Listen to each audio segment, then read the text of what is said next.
Hi, welcome to Art with Miss K. One of my favorite activities to do at home and with my students is printmaking. Printmaking is the process of creating works of art by printing onto another surface.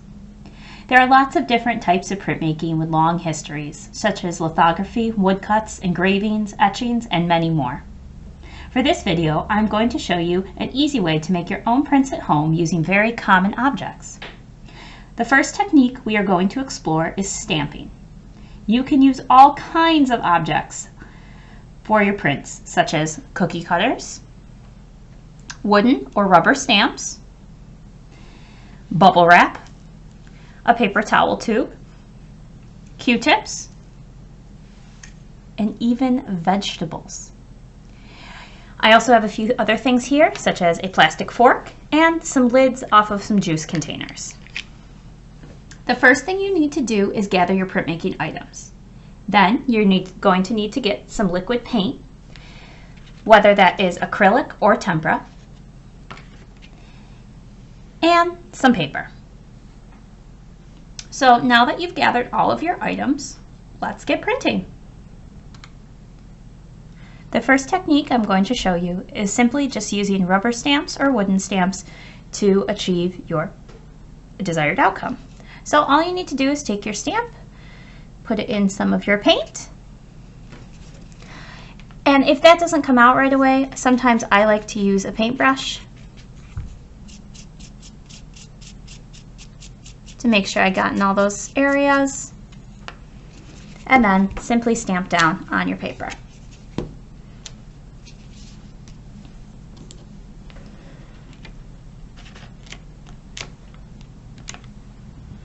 And you can even do multiple colors on your stamps.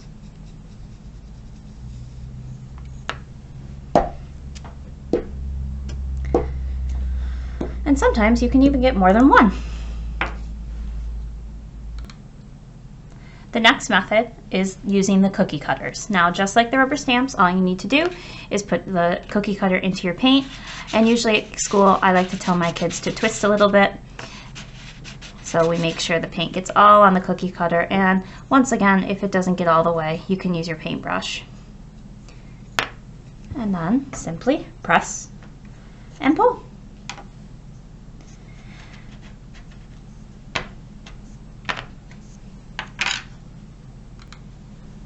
The next one we're going to do is using the tops of juice containers or even chip containers to print with. I like these because they make perfect circles every time, and they come in all different sizes. Great way to use recycled materials. So all you simply need to do is put whatever lid you have into this paint. I like to tap and twist, and then stamp on your paper. For the bigger ones, I'm going to use the paintbrush.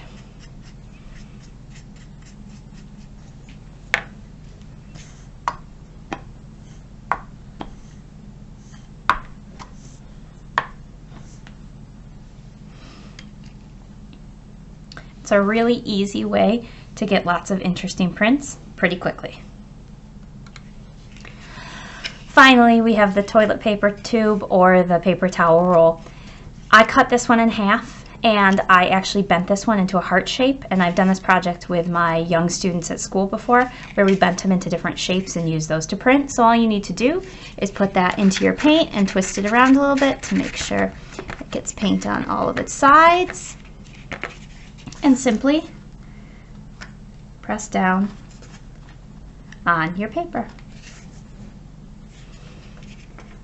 My kids like this one because they can come up with all kinds of crazy shapes. The only thing you do have to worry about a little bit is making sure that your cuts are decently even, otherwise it won't print evenly on all sides. Next up, we have the plastic fork, some Q-tips, and the bubble wrap. So I'm going to do the bubble wrap one first. My kids at school love using bubble wrap for their projects because all they need to do is run a paintbrush over the top of the bubble wrap and press down for some awesomely cool effects. I use Q-tips a lot in my classroom when I'm talking usually about pointillism, but those are great for making little designs or even big designs simply by making a series of dots.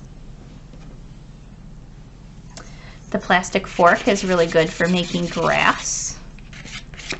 And all you need to do is get the pieces of the fork covered in paint and just drag. And the more paint you have, the more it will show up on your paper.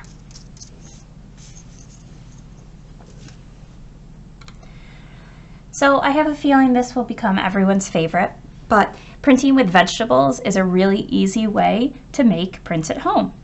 I have the top of a pepper right here, and I have a piece of broccoli. So to start, we're going to do the pepper first. I just simply had cut the top off, and if you need an adult to help you, I bet you could ask anyone at home.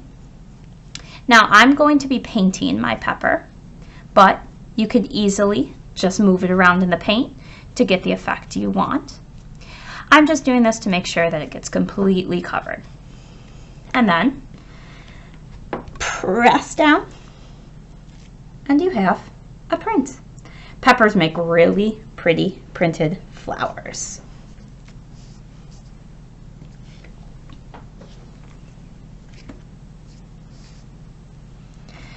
For the broccoli,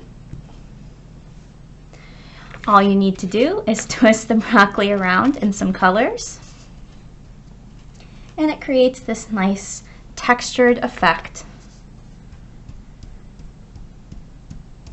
on your paper.